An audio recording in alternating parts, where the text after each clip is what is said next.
ولسمشر غني به انشاءالله دا ځل ډېر سریع او بنسټیز کارونه وکړي. هغه پروژې چې په لار اچولې وي او د هیواد ستر دښمن او چیلاک انداز به چې ممانعت کاوه دا ځل به ټولې عملي شي.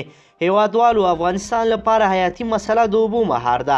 شکر الحمدلله چې دغه ولسمشر لرو چې د اوبو په اهمیت ډېر بهتره پوهیږي او اشرف غني د کامیابېدو سره لومړۍ پروژه چې یاده کړه او هوډ یې وښوده هغه اوبه دي. ملګرو راځئ چې غني څه وایي او کومو ځایونو کې به دغه پروژې عملي کیږي. ویډیو کې وګورئ. قدرمنو لیدونکو السلام علیکم، ستړي مه شئ.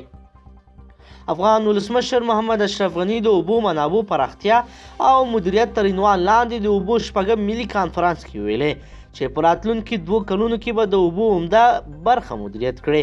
دغه کانفرانس چې په چارچنار ماڼۍ کې جوړه شوې وه پکې ولسمشر زیاته کړه حکومت د اوبو ملي ستراتیژۍ له لارې د کرنیزو او څښاک اوبو د تنظیم او ویش لپاره د اوبو په حکومتولۍ جدي کار کوي.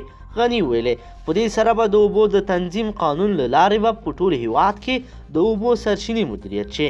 په ورته مهال د کرنې اوبو لګولو او مالدارۍ وزارت معین حشمت الله غفوري د اوبو مدیریت د کرنې د انکشاف مهم لامل یاد کړه او زیاته کړه چې له اقلیمي بدلون سره بارانونه په کمیدو او د حرارت درجه په زیاتېدو ده چې په خبره دغه وضعیت د کرنې سکتور متضرره کوي او د مخنیوي لپاره باید اوبو مدیریت شي. په دې غونډه کې د کلیو بیا رغونې او پراختیا وزیر مجیب الرحمن کریمي د اوبو مدیریت د حکومت په کاري لومړیتوبونو کې یاد کړ. هغه وویل د اوبو مدیریت اوس په یو ټولنیز بحث بدل شوی او په کلیو کې خلک د دې مادې په ارزښت ښه پوه شوي دي. نوموړي وویل په تیرو 2 کلونو کې د څښاک اوبو 870 پروژې تطبیق شوي او د کرنې لپاره 480 پروژې عملي شوي چې 8550 هکټاره ځمکه خړوبوي او 8800 هکټاره ځمکه له سیلابونو څخه ژغورل شوې ده. د انرژۍ او اوبو وزارت متخصصې فومن فروغ د اوبو مدیریت ستراتیژیک محورونه تشریح کړل او د مختلفو سکتورونو لپاره د اوبو تخصیص سرچینو او استعمال په اړه معلومات ورکړل. خو بل لور ته ولسمشر غني د اوبو د شپږم ملي کانفرانس ګډونوالو ته پر دې په ټینګار چې حکومت د اوبو مدیریت یو جامع پلان لري. وویل په راتلونکي 5 کلونو کې به د افغانستان ټولې اوبو جهت پیدا کوي.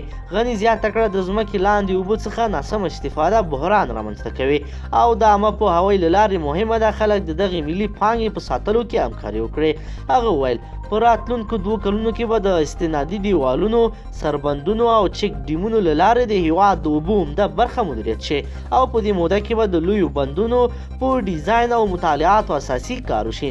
نوموړي د اوبو متوازن انکشاف ته په اشاره وویل په راتلونکي کلونو کې به د حکومت ډېر تمرکز پر ولسوالیو وي او د خلکو د اساسي اړتیا په توګه د څښاک اوبو برابرولو ته جدي پام کیږي.